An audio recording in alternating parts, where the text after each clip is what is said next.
है कि हम लोग मेरिट पे चुनाव लड़ेंगे।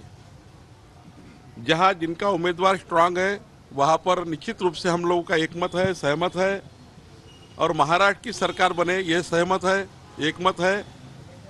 मुख्यमंत्री एकनाथ शिंदे जी, अजित दादा, देवेंद्र जी, हम सब लोगों ने ये विचार किया है कि मोदी जी की सरकार 2029 तक देश में है और वो सरकार का महाराष्ट्र के डेवलपमेंट के लिए, महाराष्ट्र की 14 करोड़ जनता के लिए अगर केंद्र सरकार की पूरी तरह से मदद लेकर विकास करना है तो महायुति की सरकार चाहिए। इसलिए हम सत्ता पे बैठने के लिए, मुख्यमंत्री कुर्सी के लिए नहीं, लेकिन महाराष्ट्र की 14 करोड़ जनता के लिए महायुति की सरकार, डबल इंजन सरकार में सभी लोगों के पास जो जो अच्छे कैंडिडेट है, अच्छे विकल्प है, उनसे चर्चा करके हम लोग अच्छी सीटें देंगे।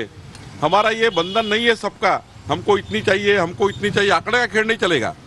आंकड़े का खेल हम नहीं खेलेंगे, उम्मीदवार का खेल, उम्मीदवार जो अच्छा रहेगा उनके आधार पे चुनाव लड़ेंगे। आघाडी अगर जीतती आती है तो 113 आमदार मराठवाडा, विदर्भ, पश्चिम महाराष्ट्रातले पाडणार नाही। जरांगे पाटलाचा आम्ही आदर करतो, पण ज्या दिवशी जरांगे पाटलांनी आपलं आंदोलन चालू केलं ते सामाजिक आंदोलन होतं। सामाजिक आंदोलनाला मराठा समाजाचं पूर्ण पाठबळ होतं, आमचं पाठबळ होतं, ओबीसीचं पाठबळ होतं। ओबीसीच्या आरक्षणाला धक्का न लावता जे जे काही द्यायचं असेल ते मराठा समाजाला दिलं पाहिजे अशी आमची भूमिका होती आणि आहे।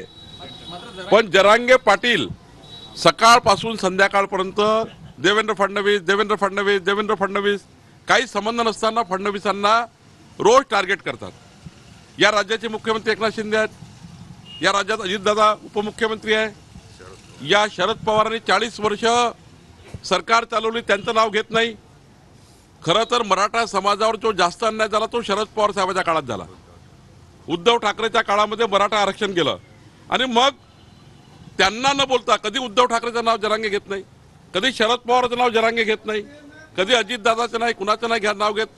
पण मला असं वाटतं देवेंद्र फडणवीसांचं नाव घेऊन त्यांनी आपली जे मूळ सामाजिक आंदोलनाची भूमिका आहे त्यातून त्यांनी बदल केला आहे। सामाजिक आंदोलन हे सामाजिक असलं पाहिजे, त्यामुळे पॉलिटिकल इश्यू करू नये।